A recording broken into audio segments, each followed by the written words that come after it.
नमस्कार दोस्तों, स्वागत है आपका अपने न्यूज़ यूट्यूब चैनल पर। हमारे कर्मचारी को एक बार फिर बड़ी जीत।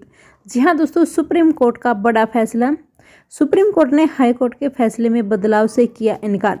पूरी खबर क्या है वो हम आपको इस वीडियो के माध्यम से डिटेल से बताएंगे। वीडियो को लास्ट तक जरूर देखें, हमारे कर्मचारियों के लिए बहुत ही अच्छी खबर है।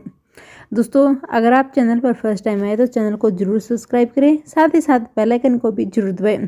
क्या है सुप्रीम कोर्ट का फैसला, किस बेस पर हमारे कर्मचारियों की बड़ी जीत हुई है, वही आपके साथ शेयर करने जा रहे हैं। अदालतों से आ रहे फैसलों के बाद अनुबंध के सेवा काल को लेकर सीनियोरिटी और वित्तीय लाभ के लिए गिने जाने को लेकर हिमाचल सरकार पर दबाव बढ़ता जा रहा है। सिविल सप्लाई से प्रशासनिक ट्रिब्यूनल में नए केस में अनुबंध की सेवा को सीनियोरिटी के लिए गिने जाने का फैसला आया था। इसके बाद यह मामला हाईकोर्ट गया। हाईकोर्ट से भी फैसला कर्मचारी के हक में हुआ। फिर राज्य सरकार सुप्रीम कोर्ट गई, लेकिन सुप्रीम कोर्ट में अब राज्य सरकार की याचिका को खारिज कर दिया गया। यानी अब फैसले को लागू करना होगा। जी हाँ दोस्तों, लाभ और सीनियोरिटी देने के मामले में एक और केस हार गई सरकार। हिमाचल हाई कोर्ट में सिविल सप्लाई के मामले में ताज मोहम्मद बनाम स्टेट ऑफ हिमाचल और लेख राम बनाम स्टेट ऑफ हिमाचल के केस में यह फैसला 3 अगस्त 2023 को आया था। दोस्तों, राज्य सरकार के इस मामले पर सुप्रीम कोर्ट में SLP दायर की थी, जिसे सुप्रीम कोर्ट में यह कहते हुए खारिज किया कि हाई कोर्ट के ऑर्डर में किसी भी तरह की संशोधन की जरूरत नहीं है।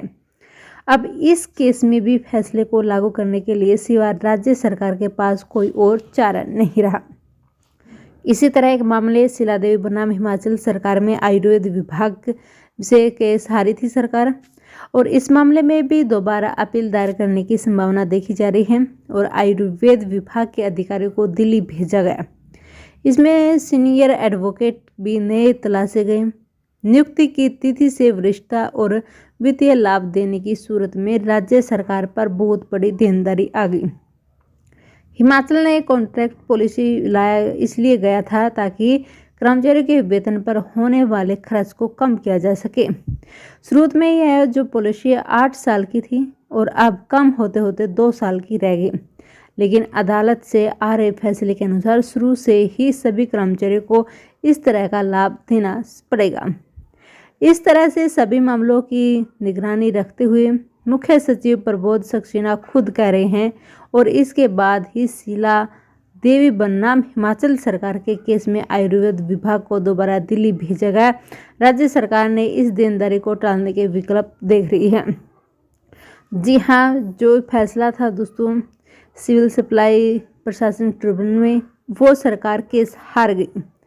सुप्रीम कोर्ट ने राज्य जो हाई कोर्ट के फैसले पर जो दबाव बना हुआ था उसको पलटने से इनकार कर दिया। एक बार फिर हमारे कर्मचारियों की जीत हुई।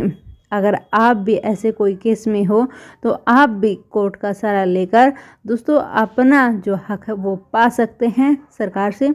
जय हिंद, जय जवान, जय किसान।